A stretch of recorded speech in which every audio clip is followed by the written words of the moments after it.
Dami di debatana sumurung sian salhut naroha.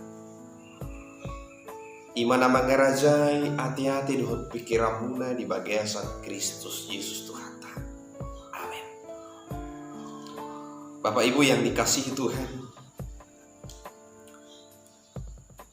di minggu kita ini yaitu Minggu Judika 29 Maret 2020, kita akan mendengarkan kebenaran firman Tuhan yang menjadi landasan kehidupan kita. Itu tertulis di dalam 2 Petrus pasal 1 ayat 1 sampai ayat 9. Begini firman Tuhan. Dari Simon Petrus, hamba dan rasul Yesus Kristus, kepada mereka yang bersama-sama dengan kami memperoleh iman oleh karena keadilan Allah dan juru selamat kita Yesus Kristus. Kasih karunia dan damai sejahtera melimpahi kamu oleh pengenalan akan Allah dan akan Yesus Tuhan kita. Karena kuasa ilahinya telah menganugerahkan kepada kita segala sesuatu yang berguna untuk hidup, yang saleh oleh pengenalan kita akan Dia, yang telah memanggil kita oleh kuasa-Nya yang mulia dan ajaib. Dengan jalan itu Ia telah menganugerahkan kepada kita janji-janji yang berharga dan yang sangat besar, supaya olehnya kamu boleh memanggil bagian dalam kodrat ilahi dan luput dari hawa nafsu duniawi yang membinasakan dunia. Justru karena itu kamu harus dengan sungguh-sungguh berusaha untuk menambahkan kepada imanmu kebajikan, dan kepada kebajikan pengetahuan, dan kepada pengetahuan penguasaan diri, kepada penguasaan diri ketekunan, dan kepada ketekunan kesalehan, dan kepada kesalehan kasih akan saudara-saudara, dan kepada kasih akan saudara-saudara kasih akan semua orang. Sebab apabila semuanya itu ada padamu dengan berlimpah-limpah, kamu akan dibuatnya menjadi giat dan berhasil dalam pengenalanmu akan Yesus Kristus Tuhan kita. Tetapi barang siapa tidak memiliki semuanya itu, ia menjadi buta dan picik karena ia lupa bahwa dosa-dosanya yang dahulu telah dihapuskannya. Demikian kebenaran firman Tuhan. Bapak Ibu saudara-saudari yang diberkati oleh Tuhan Yesus Kristus, Minggu Judika ini yang artinya berilah keadilan kepadaku ya Allah. Dan tema yang sampai kepada kita yaitu keadilan Allah yang menyelamatkan. Saudara yang dikasihi Tuhan, kita telah membacakan firman Tuhan ini.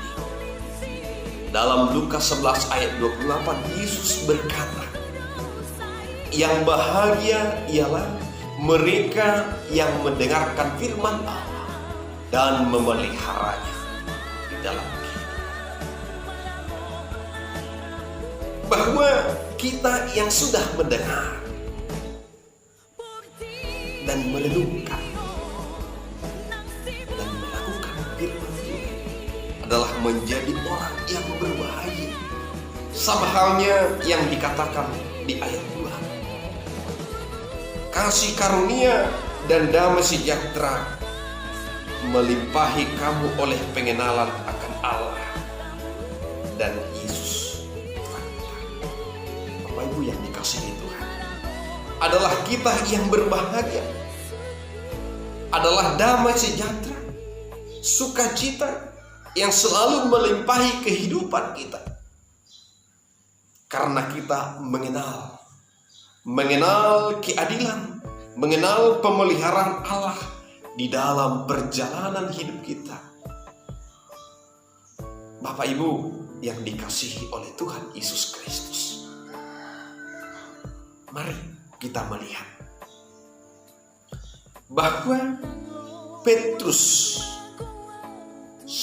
adalah murid daripada Yesus sebagai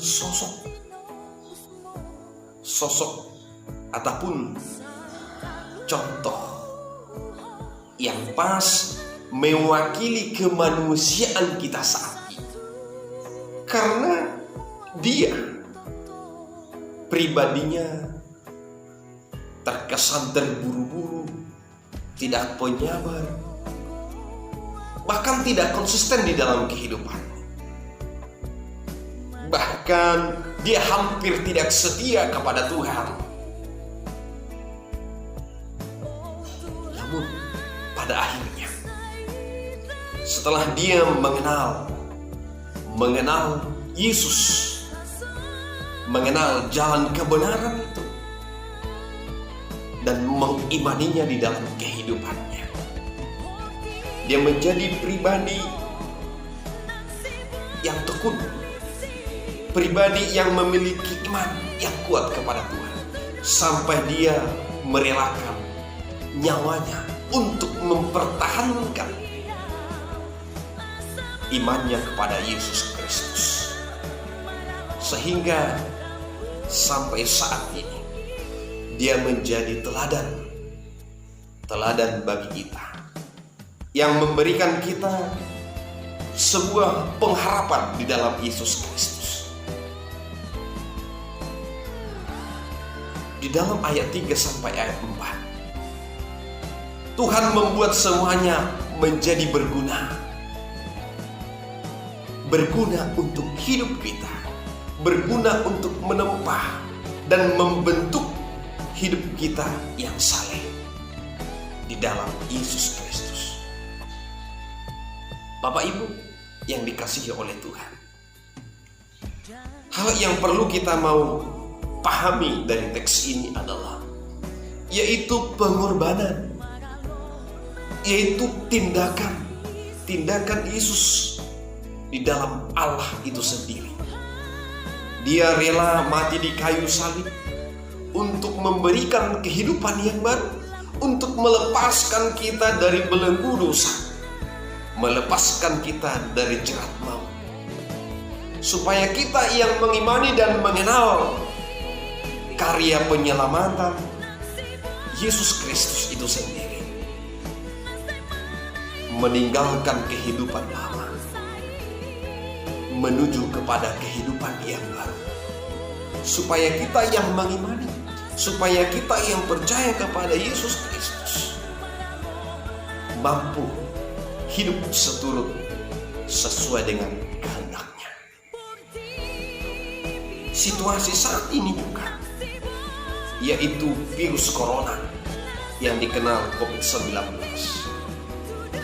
kita mau pahami, kita mau mengenal, kita mau melihat, hal ini juga sangat berguna untuk kita, berguna untuk menumbuhkan iman rohani kita kepada Kristus. Namun sesuatu hal yang aneh, karena kita baru melakukan ibadah minggu kita di rumah bersama-sama keluarga kita. Namun Bapak Ibu yang dikasihi Tuhan, di dalam semuanya itu, situasi ini sangat berguna untuk membangun jiwa rohani keluarga kita. Kita telah dibentuk menjadi keluarga yang mengenal pribadi Allah, keluarga yang mengenal kuasa Allah, keluarga yang mengenal kasih karunia dan damai sejahtera yang hadir, yang melimpahi, yang bersama-sama di dalam hidup keluarga kita. Sehingga keluarga kita menjadi keluarga yang kuat iman, keluarga yang bersekutu di dalam Tuhan, keluarga yang tekun di dalam Tuhan, bahwa tidak ada yang bisa membatasi persekutuan kita dengan Tuhan. Virus corona tidak mampu membatasi, bahkan menghambat persekutuan kita dengan Tuhan. Sehingga hal ini menjadi berguna, menunjukkan dan membangun karakter iman kita kepada Kristus, sehingga kita menjadi Kristen yang sejati dan memiliki iman yang kuat kepada Yesus sebagai Tuhan dan Juru Selamat. Oleh sebab itu, iman akan pengenalan Allah itulah yang mendorong, itulah yang membimbing, itulah yang memampukan kita untuk memiliki karakter seorang Kristen yang sejati dan memiliki moral yang baik. Seperti yang sudah kita bacakan di ayat 5 sampai ayat 7. Itu semuanya mendukung kita untuk menunjukkan pribadi kita adalah orang yang memiliki iman, atau keluarga yang memiliki karakter kekristenan yang sejati, mendorong kita untuk semakin hidup bermakna, hidup berguna, hidup memiliki arti kepada saudara-saudara kita, kepada keluarga kita, kepada orang-orang yang ada di sekitar kita. Itulah yang menjadi resep, itulah yang menjadi formula menuntun dan menjadikan kita menjadi pribadi yang tekun, bahwa apapun yang terjadi di dalam perjalanan hidup kita saat ini, itu bertujuan supaya kita semakin mengenal, semakin mengimani,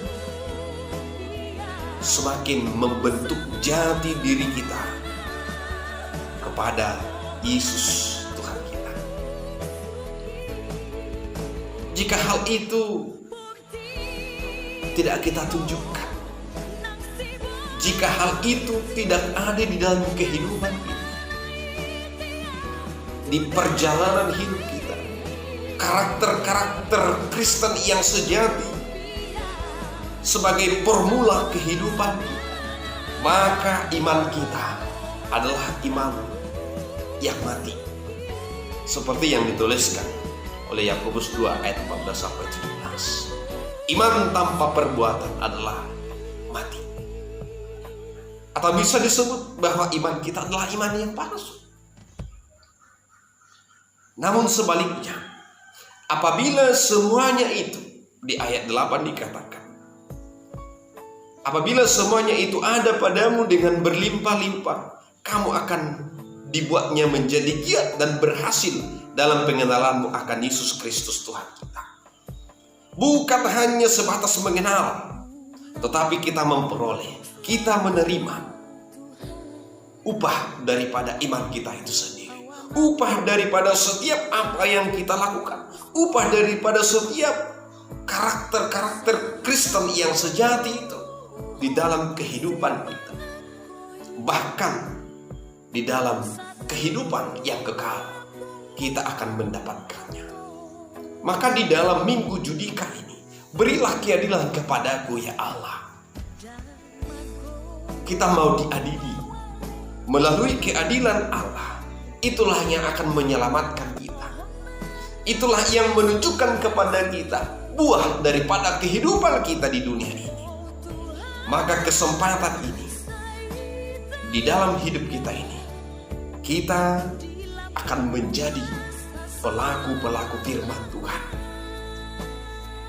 sehingga keadilan Allah yang menyelamatkan nyata di dalam hidup kita.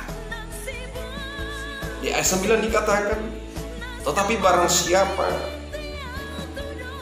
tidak memiliki semua itu, ia menjadi buta dan picik karena ia lupa bahwa dosa-dosanya yang dahulu telah dihapuskan.